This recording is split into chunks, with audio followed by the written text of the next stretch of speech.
Gladys Boss Shollei was born in Eldoret, Uasin Gishu County in Kenya. She is one of 5 siblings, raised in a modest household. Her parents strove to give their children access to education despite financial constraints. Growing up under such circumstances instilled in her discipline, resilience, and a deep appreciation for education. In primary school at Hill School in Eldoret, she experienced academic struggles. She has publicly admitted to being at the bottom of her class during her early school years. However, she used that as motivation rather than discouragement. Later, attending Loreto Girls Matunda for O-levels, and Moore Girls High School Eldoret for A-levels, she worked hard enough to end up among the top students, a dramatic personal turnaround and early sign of perseverance. Her educational journey, rising from a struggling pupil to top student, became a foundational narrative in her later public life, a story she often cites to inspire young people who feel they have been disadvantaged early on in life. After secondary school, Shollei joined the University of Nairobi, where she earned a Bachelor of Laws (LLB) degree in 1991. She then proceeded to get her diploma in law from the Kenya School of Law, which qualified her to practice law. Her pursuit of academic excellence didn't stop at that. She later earned a Master of Laws (LLM) from University of Cape Town in South Africa, specializing in maritime and environmental law. Additionally, she holds an MBA from Jomo Kenyatta University of Agriculture and Technology, JKUAT, which deepened her administrative, management and governance skills. This robust academic foundation, blending law, management and policy, set her apart in a field where many rely solely on political pedigree. It equipped her with a strong base for both legal and administrative leadership.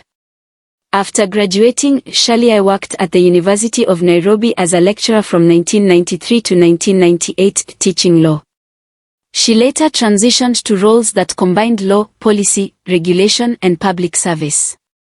Among her early roles, she joined the National Council for Law Reporting, Kenya Law, where she rose to become Chief Executive Officer, CEO, by 2003, overseeing the publication and accessibility of Kenya's laws and legal judgments. She later served as Deputy Chief Election Officer at the Interim Independent Electoral Commission, IEC, a key role in electoral administration during a transitional period in Kenyan electoral history.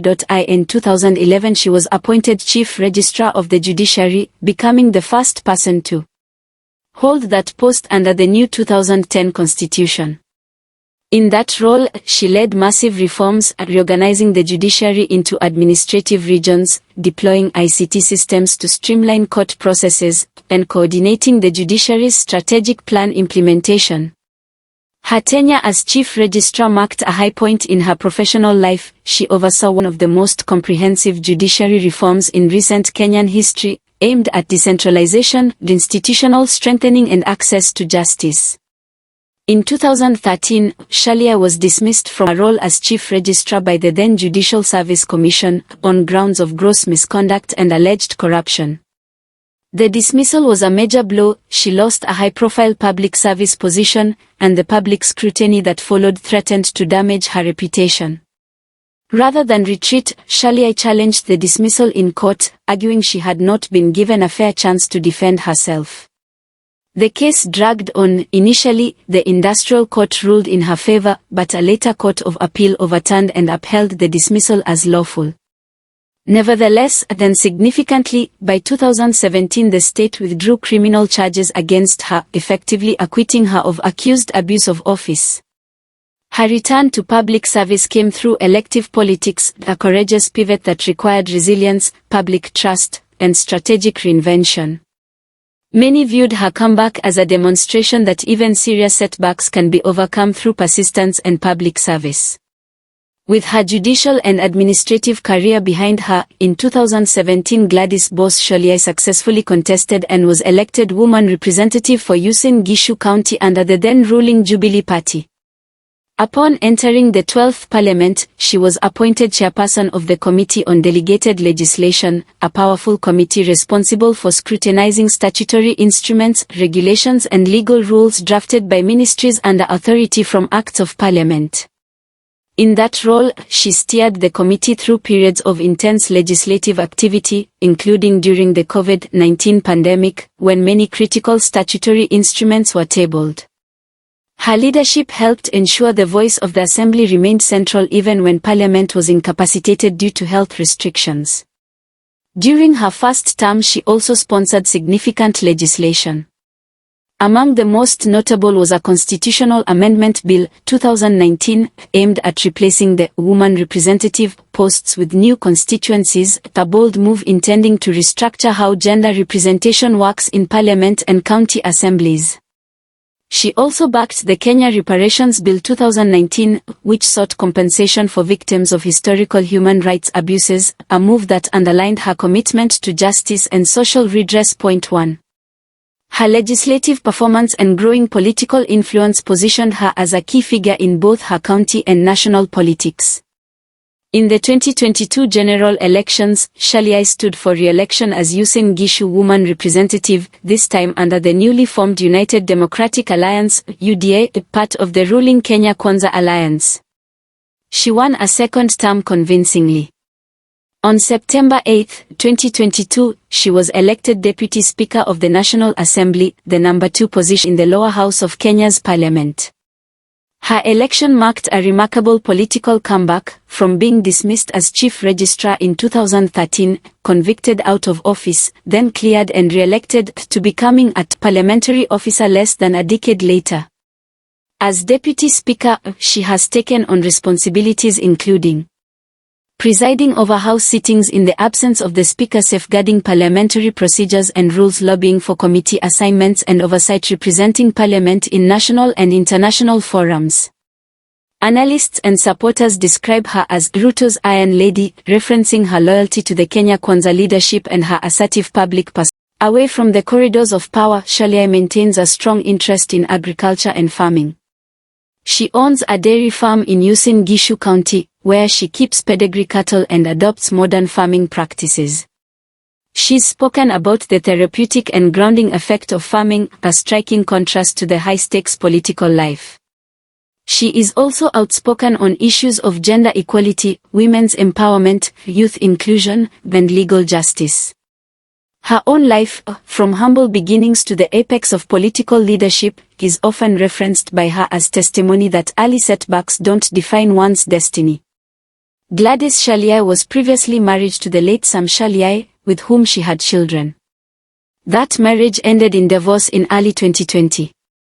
In 2023 she remarried her longtime university acquaintance, Neil Horn, a psychiatrist. Their wedding, held in a private ceremony, attracted media and public attention alike. She has publicly spoken about balancing her demanding public life with motherhood and family responsibilities. Her willingness to share aspects of her personal journey has earned her credibility and admiration, particularly among women who look up to her as a role model. Gladys Shollei's career has not lacked controversy. Her 2013 dismissal as Chief Registrar was a significant fall from grace, accompanied by allegations of gross misconduct and misuse of office.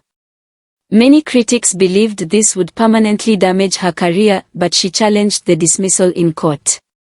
While the Court of Appeal upheld her dismissal, the related criminal charges were later dropped, allowing her to re-enter public life. Critics have occasionally questioned her political alliances, noting her close affiliation with the Kenya Kwanza coalition and its leadership. In turn, supporters argue she's simply aligned with a vision she believes can deliver development and good governance. Her outspoken personality sometimes draws public scrutiny, but equally, it makes her one of the most visible and influential women leaders in Kenya today. Institutional reform. As Chief Registrar, she played a central role in restructuring Kenya's judiciary under the new constitution, an important period for judicial transformation, representation and gender advocacy. As woman representative and now Deputy Speaker, she exemplifies progress in women's representation in national leadership, inspiring a new generation of women leaders.